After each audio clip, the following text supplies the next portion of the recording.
No, and what about Andy Cook? What about this new Chief Inspector of the Constabulary? I mean, he's the regulator, effectively, for the 43 police forces across the country and how they behave and what they do, and that's where many complaints would go from members of the public.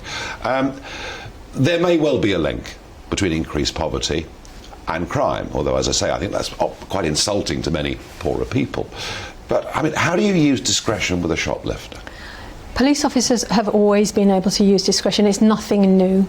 But what is being suggested here is if you get a person who is stealing food to eat, not to feed a drugs habit, but to eat, should we be clogging up the court system with that person, or should we be looking at what help that person needs? Because normally police get involved when there's a crisis. So it might be that person But how would you judge it? How would you judge it? I mean, you talked about police officers' time being used up over potential fixed penalty notices. I mean, what do? You say, right, OK, we've caught you with a loaf of bread, under your overcoat. We're now going to go through your bank balance. We're now going to find out what your financial state of affairs is. How on earth, on the spot, can a police officer make that decision?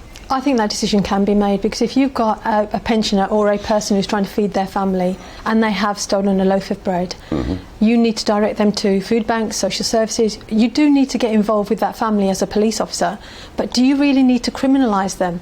Shouldn't you be looking at how a way out?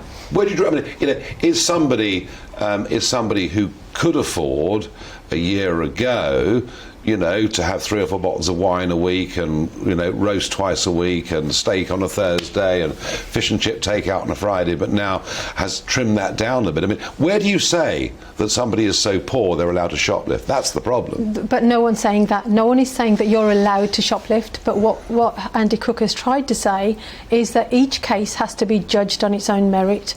Because if you've got a person who's shoplifting every day, of course they're going to be charged. But if you've got a person who's driven to desperation, and I don't think that Andy Cook is saying that poor people are criminals. However, poor people can become criminalised if the criminal justice system is used against them more than others, and that's where we need to be really careful, because some of these individuals, we've got a crisis at the moment, we've got a cost of living crisis. Some of these individuals are genuine people who work hard, who are driven to desperation, and they just might need some help.